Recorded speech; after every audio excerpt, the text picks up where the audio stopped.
जी हाँ दोस्तों, नमस्कार। स्वागत है आपके अपने परिवार अनमोल क्लासेस पर। उम्मीद करता हूँ कि आप सभी लोग स्वस्थ, मस्त व ज़बरदस्त होंगे और अपनी तैयारी को अच्छी तरीके से कर रहे होंगे। साथियों, माँ शारदे को नमन करते हुए मैं अपनी क्लास को करता हूँ स्टार्ट। बने रहिएगा हमारे चैनल पर। जिन साथियों ने अभी तक चैनल को सब्सक्राइब नहीं किया है वो कृपया चैनल को सब्सक्राइब करें, लाइक करें और शेयर करें। पूर्व मेघ पर चर्चा कर रहे थे और पूर्व मेघ में हम लोगों ने 5 श्लोकों पर चर्चा हो गई है। अब आज जो है ना छठा श्लोक होगा और छठे श्लोक में यक्ष मेघों के कुल यानी कि वंश के बारे में बताएंगे कि मेघों का जो वंश है वो कौन सा है। तो पुष्कर और आवर्तक नाम का जो वंश है जो तीनों लोकों में प्रसिद्ध है। इस श्लोक में यही है जिसकी हम लोग चर्चा करने जा रहे हैं। तो साथियों, करते हैं आज की क्लास का आगाज। देखिए, हम लोग जो किताब से पढ़ रहे हैं, तारणी झा की किताब है हमारे पास। आप तारणी झा की किताब ले लीजिएगा और विजेंद्र कुमार शर्मा की ये किताब, जो दोनों किताबें बहुत बढ़िया हैं। ठीक है, तो मेघ को प्रिया के पास संदेश ले जाने के लिए क्यों चुना, इन कारणों को बताता हुआ यक्ष कहता है। ठीक है, क्या कहता है? और ये देखिए, ये आपका जो श्लोक है ये पूरा जो पूर्व मेघ और उत्तर मेघ दोनों में मंदाक्रांता छंद है, जिसमें 17 वर्ण होते हैं। 4, 6, 7 पर रहती होती है। फिर 4, 6, 10 और 17 कितने वर्ण हो गए? 17। कहाँ पे रुकना है? पहले 4 पे, फिर 6 पे रहती होगी और फिर 7 पे होगी अंत में। ठीक है, इस तरीके से हम लोग अध्ययन करेंगे। ठीक है साथियों, तो चलिए करते हैं स्टार्ट। बोले जातम वंशे भुवन विदिते पुष्करावर्त का नाम। सही है। बोले जानामि त्वां प्रकृति पुरुषं कामरूपं मगोना तेनर्थी त्वं त्वयि विधिवशात् दूरवन्दोर्गतोऽहम्।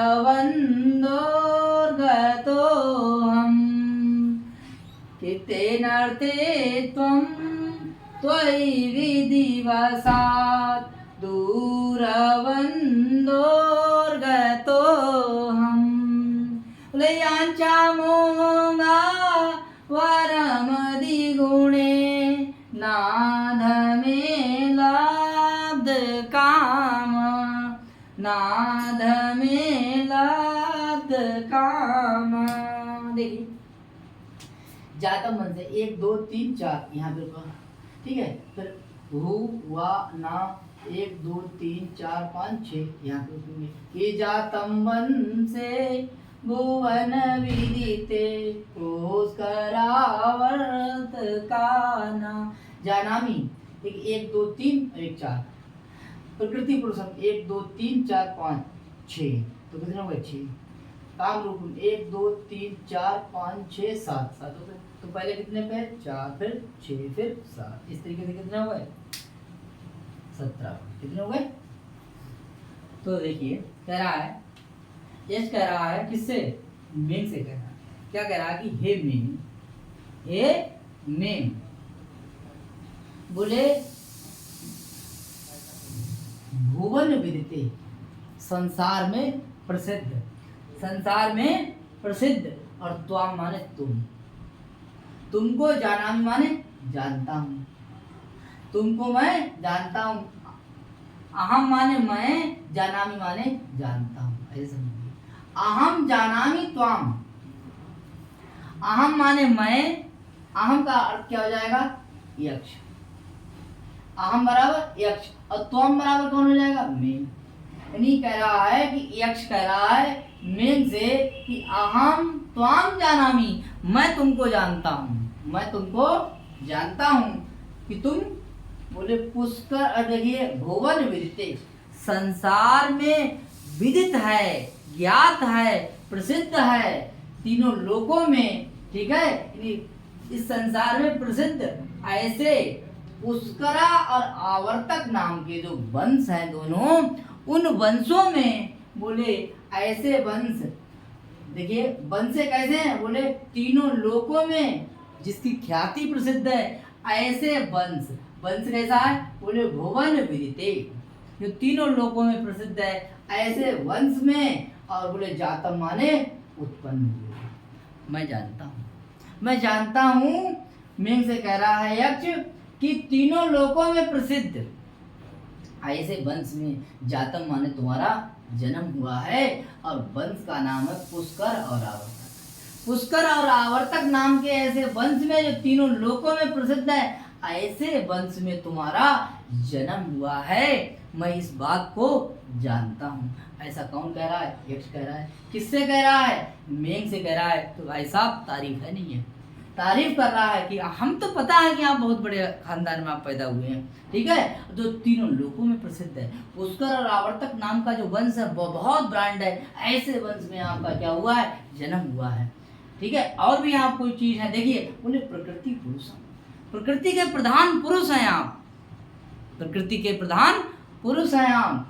काम रूपम, इच्छा अनुसार आप रूप को धारण करने वाले हैं। और बोले मगोना, मगोना हमारे कौन होता है? इंद्र के बोले प्रधान पुरुष हैं आप। इंद्र के कैसे हैं आप? मेन आदमी हैं आप। इंद्र की आप से सीधे बात होती है। इंद्र के आप प्रकृति पुरुषम और काम रूपम, बोले कौन? इच्छा अनुसार रूप धारण करने वाले प्रकृति में प्रधान पुरुष, और इंद्र के तुम कौन हो? प्रधान पुरुष हो, यानी कि सेक्रेटरी हो। देवराज इंद्र के कौन हो तुम? बोले सेक्रेटरी हो, यानी प्रकृति पुरुषम, प्रकृति पुरुषम हो, ऐसा मैं जानता हूँ। कौन कह रहा है? कि काम रूपम, इच्छा अनुसार रूप धारण करने वाले, ठीक है, और प्रधान पुरुष हो, ऐसा कह रहा है। कौन? यश कह रहा है। किससे कह रहा है? मेघ से कह रहा है। ये लाइन दे देगा यहाँ से और पूछेगा कि भैया यहाँ मगोना पद से किसका बोध हो रहा है? मगवन शब्द से मगोना बना है, ठीक है, ठीक है, तो इस पद से किसका बोध हो रहा है? तो आप लगाएंगे, ठीक है। काम रूपम से किसका बोध हो रहा है? बोले तो आम बराबर काम रूपम, इच्छा अनुसार रूप धारण करने वाले कौन हो? तुम। और देख लीजिए प्रकृति पुरुषम कौन हो? बोले तो आम, तुम। बोले अहम जाना, ऐसा मैं जानता हूँ, ऐसा मैं जानता हूँ कि तुम्हारा जन्म जो है ना तीनों लोकों में प्रसिद्ध ऐसे वंश में हुआ है जो पुष्कर और आवर्तक के नाम से जाने जाते हैं। यहाँ तक दो लाइनें आपके लिए समझ में आई होंगी, दिल और दिमाग नसों में पहुँच गई होंगी, खूब समझ में आया होगा, ऐसा मैं उम्मीद करता हूँ। साथियों नीचे पढ़ेंगे, देखिए यक्ष कह रहा है, बोले अहम माने मैं, अहम माने मैं, बोले दूर बंधु गता, दूर बंधु गता, मैं बंधु माने अपने साथी से, अपनी प्रेमिका से, अपने मतलब पत्नी से दूर बंधु गता हो गया हूँ। अहम दूर बंधु गता, मैं अपनी प्रिया से दूर रहने वाला हो गया हूँ। बोले दूर बंधु गता अहम माने मैं अपनी प्रिया से कैसा हो गया हूँ? बोले दूर बंधु गता है। और ये भाई साहब किसने किया? ठीक है, तो किसी का नाम नहीं लेता, कहता है विधि भाग्य, ठीक है, किसी ने मुझे दूर नहीं किया, ये तो किस्मत की ठोकरें हैं भाई साहब। बोले किस्मत में हमारे लिखा था कि आप जो है ना अपनी प्रिया से कैसे हो जाएंगे? दूर हो जाएंगे। ऐसा हो कौन है? ऐसा है अहम। अहम बराबर कौन है? अहम बराबर है यक्ष। कौन है? अहम बराबर कौन है? यक्ष। बोले दूर बंधो गता बराबर कौन? यक्ष। और अहम बराबर कौन है? यक्ष। बोले कैसा हुआ? बोले विधि वैसा भाग्य।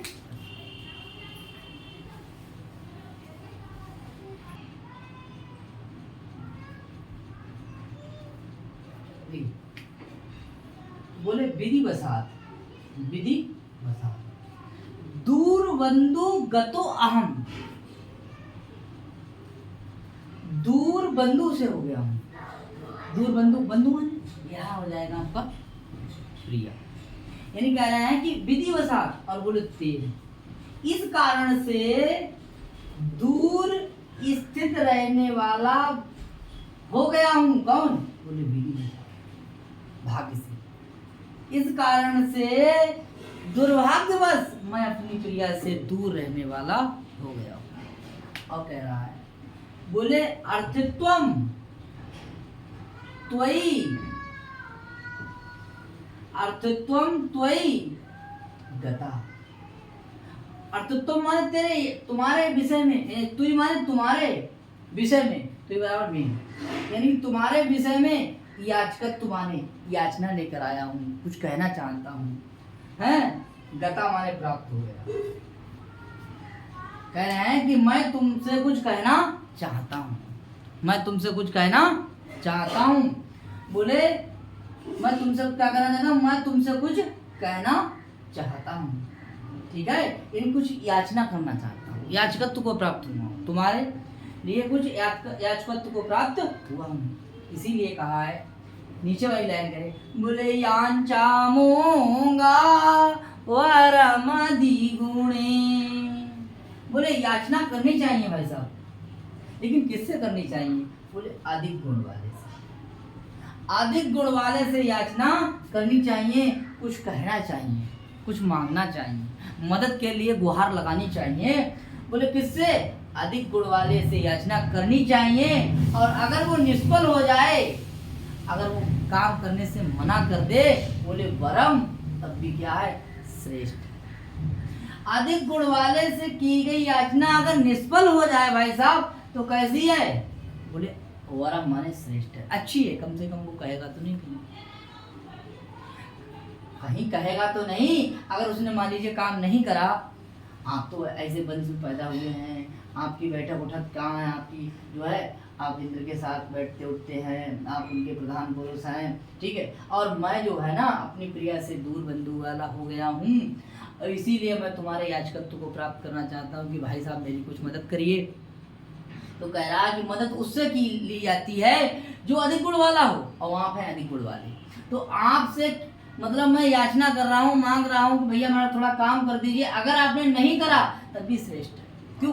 क्योंकि आप अगर नहीं करेंगे तो कहेंगे तो नहीं, बदनामी तो नहीं करेंगे।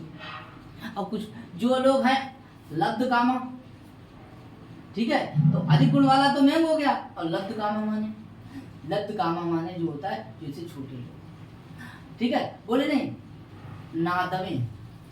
नादमे और अधिक गुण। नादमे यानी कि किसी छोटे पुरुष से की गई याचना अगर वो लब्ध कामा प्राप्त हो भी जाए तो बोले ना। कह रहे हैं कि अधिक गुण वाले से की गई याचना अगर निष्फल हो जाए तब भी श्रेष्ठ है।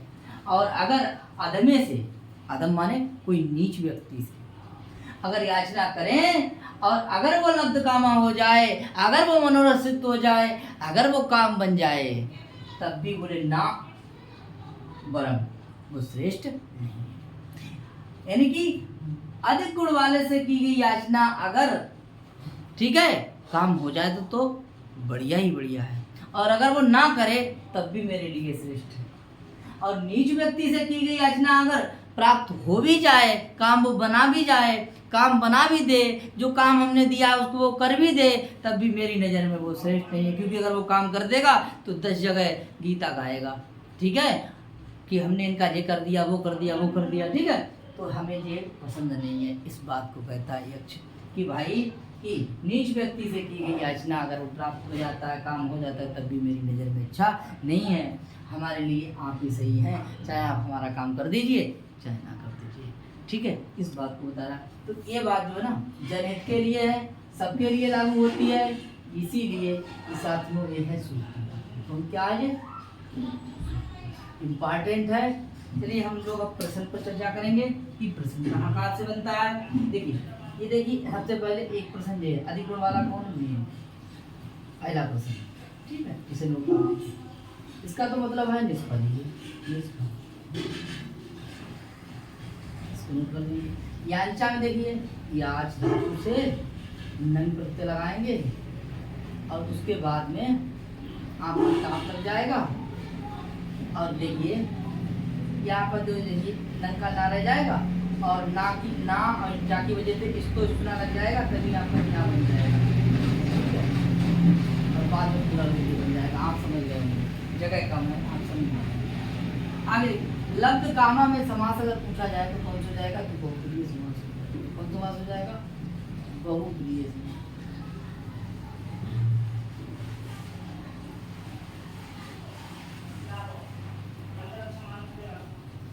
ठीक है, आगे देखते हैं। और अगर भुवन वित्त की बात करें तो इसमें समास जो है, इसमें समास आपका हो जाएगा शुभ शुभा।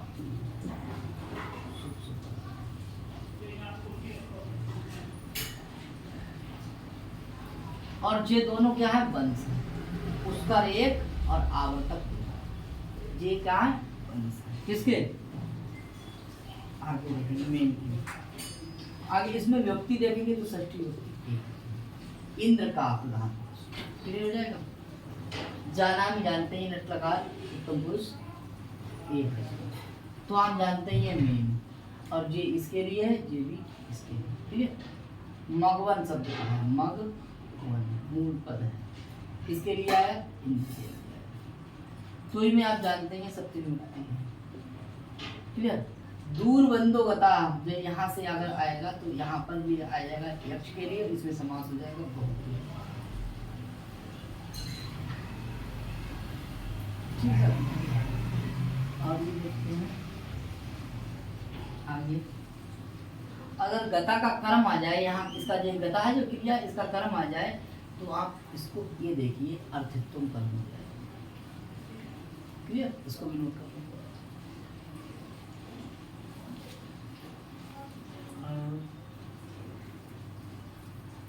अधिक गुण वाला जो है, इसमें भी समास आपका बहुव्रीहि है।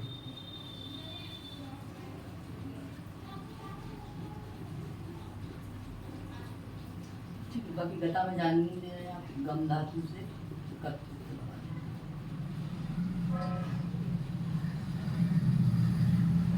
काम रूपम में आप जो है यहाँ से यहाँ तक आए हो, काम रूप, इसमें बहुव्रीहि समास।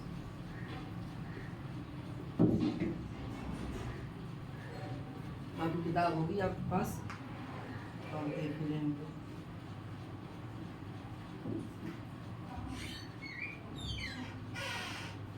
प्रकृति पुरुषम, प्रकृतो पुरुषा षष्ठी तत्पुरुष अथवा कर्मधारय समास।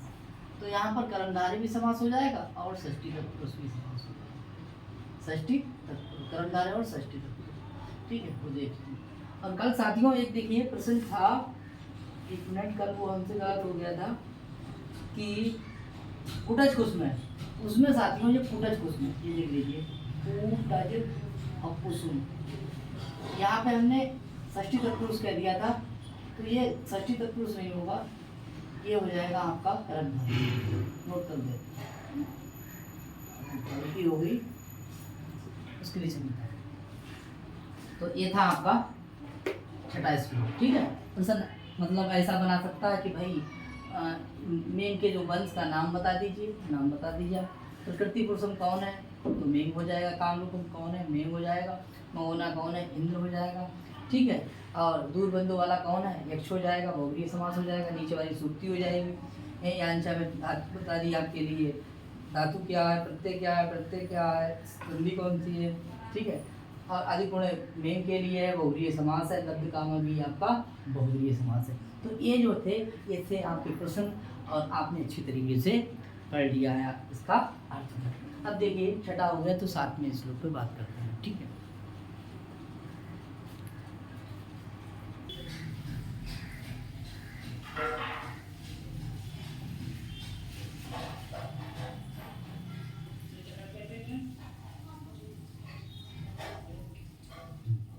सातवां श्लोक बोले, संतप्तानां त्वमसि शरणं तात्पयोदा प्रियाय संदेशं मे हरधनपति क्रोध विश्लेषितस्य गन्तव्याते वसति अलका नाम यक्षेश्वराणां वायोदाना स्थित हरशिरा चंद्रिकाधौथरम्या चंद्रिकाधौथरम्या। देखिए इस श्लोक में जो है अलकापुरी का वर्णन करता है। यक्ष बता रहा है कि जब तुम वहां जाओगे तो अलका की पहचान बता रहा है। किसके लिए, मेघ के लिए कह रहा है। देखिए कह रहा है कि संतप्ता नाम, संतप्ता नाम, संतप्तों के यानी दुखियों के तुम कौन हो? बोले शरणम तोमसी, रक्षक हो। पयोदा माने बादल। कह रहा कि हे बादल, ए मेघ, तुम कौन हो? तुम दुखियों के कौन हो? रक्षक हो। तुम दुखियों के कौन हो? रक्षक हो। बोले हे बादल, बोले तुम दुखियों के कौन हो? त्वम संतप्ता नाम असी, यानी संतप्ता नाम तुमसी, तुम दुखियों के शरणदाता हो। हे बादल, तुम दुखियों के कौन हो? पालनहार हो, शरण दाता हो। कह रहे हैं तुम पीड़ितों के कौन हो? बोले रक्षक हो। ठीक है, यानी संतप्ता नाम माने जो दुखी हैं, परेशान हैं, उनके तुम कौन हो? बोले त्वम और शरणम, तुम रक्षक।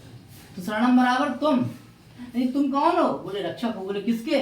संतप्ता नाम, जितने भी दुखी लोग हैं उनके कौन हो तुम? रक्षक हो, रक्षा करने वाले हो। बोले पयोदा माने हे बादल, हे मेघ, बादल कह लीजिए, मेघ कह लीजिए। बोले हे मेघ, इसीलिए तुम कौन हो? बोले कैसे हो? बोले जो दुखी है, जो परेशान लोग हैं, उनके तुम कौन हो? बोले तुम रक्षक हो। तो इसीलिए बोले प्रियाया, प्रियाया का मतलब क्या है? प्रिया के, यहाँ पर कौन है प्रियाया? बोले यक्षिणी। कौन है? यक्षिणी। प्रियाया में कौन सी युक्ति है? षष्ठी युक्ति, एक वचन। प्रियाया की मतलब मेरी प्रिया, प्रिया, प्रियाया मतलब प्रियाया की। बोले क्या ले जाओ उसके लिए? बोले मैं माने मेरा, मैं माने मेरा, और हर माने ले जाओ, संदेशम माने संदेश, मेरा संदेश। इसीलिए तुम जब सबका काम कर सकते हो, जब सबके तुम पालनहार हो, जब सबके तुम रक्षक हो, जितने भी दीन हैं, दुखी हैं, परेशान हैं, लाचार हैं, उनके तुम कौन हो? रक्षक हो। तो हम भी परेशान हैं इस समय, हमारा भी बोले क्या है? संदेश, मैं संदेशम, मेरे संदेश को हर माने ले जाओ। बोले कहाँ? बोले प्रिया के, मेरा संदेश भी मेरी प्रिया तक पहुँचा दो। ठीक है, तो बात क्या हुई भैया? क्यों संदेश ले जाने की ऐसी बात कहूँ, मतलब ऐसी बात क्यों कहनी पड़ी? तो बोले धनपति क्रोध। धनपति माने होता कुबेर के, क्रोध माने गुस्सा करने से, विश्लेष माने क्या हो गया हूँ? अलग हो गया हूँ। धनपति के क्रोध से विश्लेषित हो गया हूँ, यानी कि धनपति के क्रोध से अलग होने वाला, धनपति के क्रोध से विश्लेषित है। धनपति क्रोध के यानी कुबेर के क्रोध से प्रिया से वियुक्त हुए, प्रिया से वियुक्त होने वाला बोले कहा है? मैं। कुबेर ने श्राप दे दिया था कि तुम 1 वर्ष तक अलकापुरी में नहीं रहोगे, अलका से बाहर रहोगे, ये श्राप था। ठीक है, तो धनपति क्रोध के विश्लेष बना था अलग, यानी धनपति के क्रोध से कैसा हो गया हूं मैं? अलग, वियुक्त, अर्थात अपनी प्रिया से वियुक्त होने वाला कौन हूँ? मैं हूँ। इसीलिए मेरी प्रिया अलकापुरी में बैठी है और मैं रामगिरी में बैठा हूँ, और रामगिरी से अलकापुरी तक जो संदेश जाना चाहिए वो मैं संदेश भेजना चाहता हूँ। भाई साहब, आप जो है ना, आपने सबको बेड़ा पार करो तो हमारू बेड़ा पार कर दो। आप तो दुखियों के कौन हो? रक्षक हो। तो हमारी यक्षिणी जो है परेशान होगी, तो मेरा जो संदेश है वो जो है आप ले जाइए, हमारी भी थोड़ी मदद कीजिए। ये कह रहा है। बोले प्रिया के पास, बोले मैं माने मेरा, संदेश माने संदेश, हर माने ले जाओ, क्योंकि मेरी स्थिति कैसी हो गई? क्योंकि मैं उससे कैसा हो गया हूँ? अलग हो गया हूँ। इसीलिए उसने गुहार लगा दी है, किससे? मेघ से, और कह रहा है कि भाई साहब मेरा भी संदेश, इन्हीं सबके तुम काम कर सकते तो हमारा भी थोड़ा काम कर दीजिए। यहाँ तक आपको समझ में आया होगा। अब बता रहा है कि भैया तुम्हें जाना कहाँ है? तो देखो भैया, बोले ते माने तुम्हारे लिए, बोले गंतव्य माने जाना चाहिए, तुम्हें वहां जाना चाहिए। बोले कहाँ जाना चाहिए? तो बोले अलका में जाना चाहिए। बोले अलका बसती, अलका बसी है, अलका नगरी जो है वो क्या है? बसी है। तो बोले किसकी है? तो बोले नाम यक्षेश्वराणाम, जो यक्षों की नगरी है, यक्ष जाति के लोग वहां रहते हैं। ऐसे यक्षासुराणाम बसती, ऐसे यक्षासुराणाम बसती। बोले जो है, जो अलका नगरी है, वहाँ की संख्या किनकी है? ज्यादा। बोले यक्षों की, वहाँ सब यक्ष बिरादरी के लोग रहते हैं। ठीक है, समझ में आ गया होगा आपके लिए कि यक्षेश्वराणाम, ऐसी यक्षों की, ऐसे यक्षों के नाम वाली नगरी को तुम्हें जाना चाहिए। बोले वसती अलका नाम यक्षेश्वराणाम, ऐसी अलका नगरी को जाना चाहिए। अच्छा क्या है अलका नगरी में और, ठीक है। तो अलका नगरी में देख लीजिए, बोले वायोधाना, जिसके बाहरी उद्यान, बोले क्या है उस पर, स्थित माने स्थित है, हर माने शंकर जी, हर हर महादेव, तो शिव के, और सिरा माने सिर पर, सिरा माने क्या है, सिर पर, शिव जी के, जिसके बाहरी उद्यान में स्थित शिव जी के सिर पर, बोले चंद्रिका, चांदनी, ऐसे करके देख लीजिए, ऐसे आप देखो भैया, ऐसे बोले बाहरी उद्यान में स्थित शिव जी के सिर पर चंद्रिका, ऐसे का धौतरम्या, ऐसे महल हैं, कैसे हैं, ऐसे महल हैं, कह रहे हैं भैया कि बाहरी उद्यान में विद्यमान शिव के सिर पर स्थित चांदनी से उज्जवल महलों वाली, कैसे उज्जवल महलों वाली ऐसी, तो वायु उद्यान हर सिरा चंद्रिका हरम्या, ऐसी बोले क्या है, तो बोले ऐसी जो है वो क्या है भैया, अलका है, क्या है, अलका है। तो बोले वायुदाना स्थित हर सिरा चंद्रिका दौथरम्या, तो किसी ने पूछा जी क्या है, बोले अलका है, जिसके बाहरी उद्यान में स्थित शिव जी के सिर पर चांदनी विराजमान रहती है, ऐसे महलों वाली वो क्या है, अलका है, क्या है, अलका है। तो अगर ये लाइन आती है परीक्षा में और पूछा जाता है कि ये किसका विशेषण है, तो लगाएंगे अलका का, किसका लगाएंगे, अलका का। समझ में आ गया होगा साथियों। चलिए अब हम लोग व्याकरण पे बात करते हैं।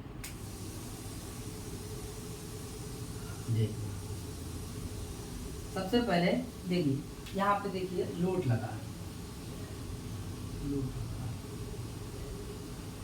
मध्यम पुरुष एक, देखिए यहाँ पर है मेन षष्ठी विभक्ति एक, और ये भी है षष्ठी विभक्ति एक, ठीक है। आज ही बात करेंगे पयोदा के शब्द में, पयस शब्द से, पयस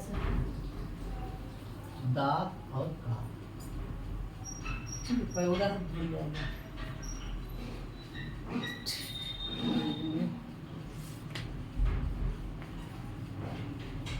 ये सबसे दा का लग जाएगा। देखिए अब देखना ये है कि देखिए यहाँ पर जो है आपका गंतव्य, तो गम और ये लगा आपका तव्य, और तव्य प्रत्यय जो है वो कृत्य के अंतर्गत आता है। कृत्य में कितने प्रत्यय हैं, 7। अब 7 प्रत्यय हैं, तो एक सूत्र है, बोले कृत्यानाम कर्तरी व, इस सूत्र से विकल्प से, इस सूत्र से यानी कि विकल्प से षष्ठी विभक्ति होती है, और यहाँ युष्मद में आपकी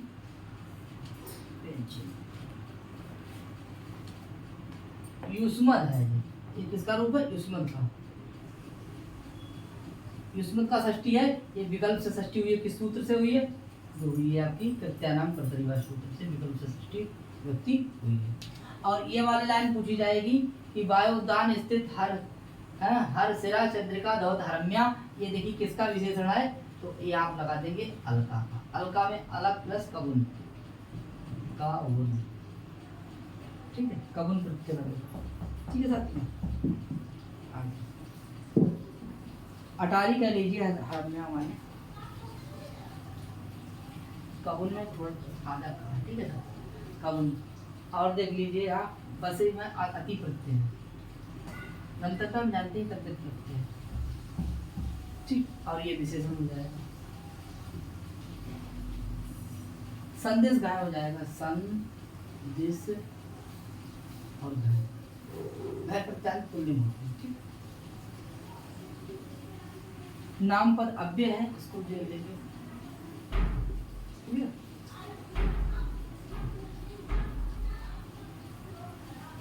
और इसमें समास अगर देखा जाए पूरे में, तो यहाँ से लेकर यहाँ तक तो बहुप्रिय समास,